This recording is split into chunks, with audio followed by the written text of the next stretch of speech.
Assalamualaikum guys. Aku sekarang ada di Mitex. Saja tengok apa ni, Klims Kuala Lumpur International Mobility Show 2026. Apa yang aku nak tengok? Semestinya motosikal Suzuki lah. Kita tengok apa ada dalam. Jom kita jumpa kat dalam.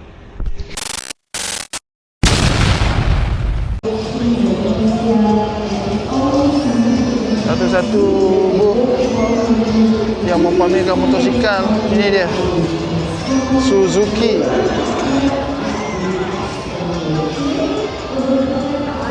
Start dengan motor yang juga AMI yang bawa masuk, itu Kencana Sport.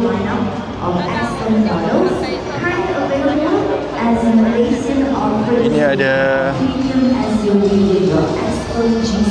Yes, Gixxer tahun 250.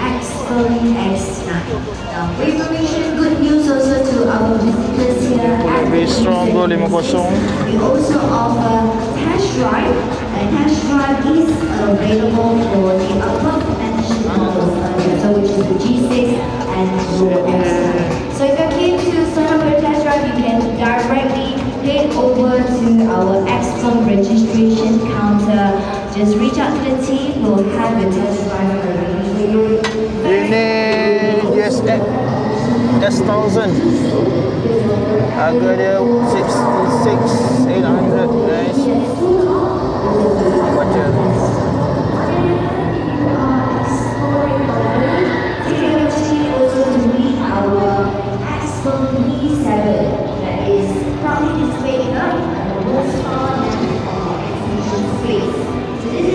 Ini Hayabusa. Ini kalau baru ni.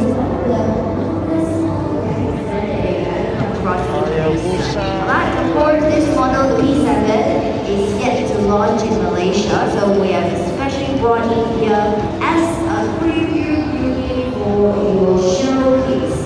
So you have the opportunity not only just to admire it from the outside, for P7 you can even see. Ini dia guys, model yang ramai orang tunggu-tunggu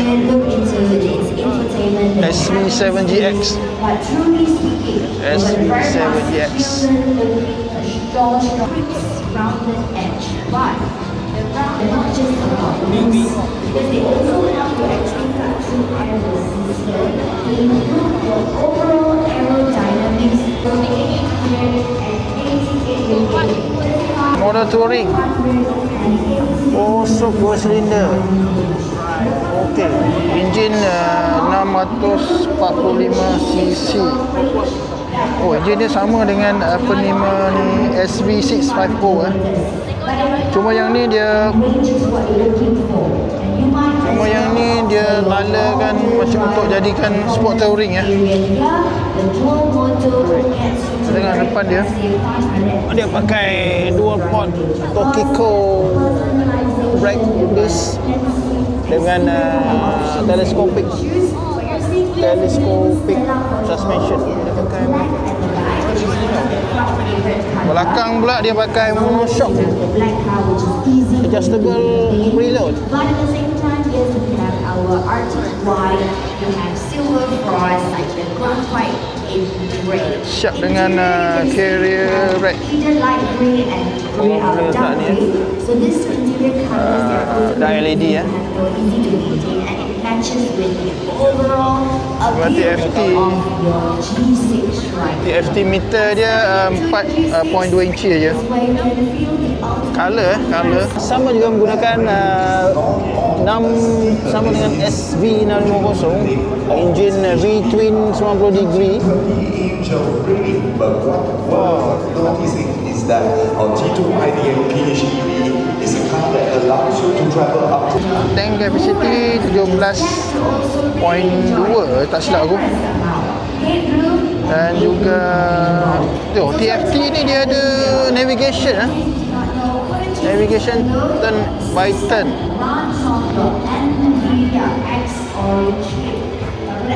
Windshield juga Mesin ni pun boleh adjust, tapi manual lah, nampak. Kau kena buka skru ni. Manual. Apa lagi ya? Oh, tank capacity dia 17.4 liter. Okey, suspension belakang dia pakai link type. Preload adjustable. Okey. Tayar 120/70 depan, belakang 160/60. Rim depan belakang 17 inci. Dan alright. Wow. Berat dia cuma 211 kg dan ketinggian seat Ketinggian seat 795 mm. Okey lah, cantik. Smart juga.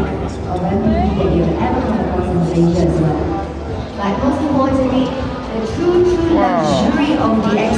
Ini macam biasa lah. Suzuki dia akan ada apa tu, Suzuki Intelligent Ride System, SIRS. Ni aku tak tahulah. Tajuk orang kena baca, Google lah tengok. 211 berat dia. Dan dia tak tinggi sangat 795 mm. Harga belum ada harga lagi. Belum harga lagi. Harga baru ada. Handguard pun dah siap dengan handguard. Sayang kenapa dia teleskopik, dia tak bagi USD fork. Exhaust pun cantik. Okey. Kalau korang dah lama menabung tapi tak tahu apa motor yang korang nak cari, ini boleh consider. Okey. Harga aku rasa lah, aku agak lah 40, 41, something like that lah. Okay, jumpa lagi dalam video akan datang. Bye bye.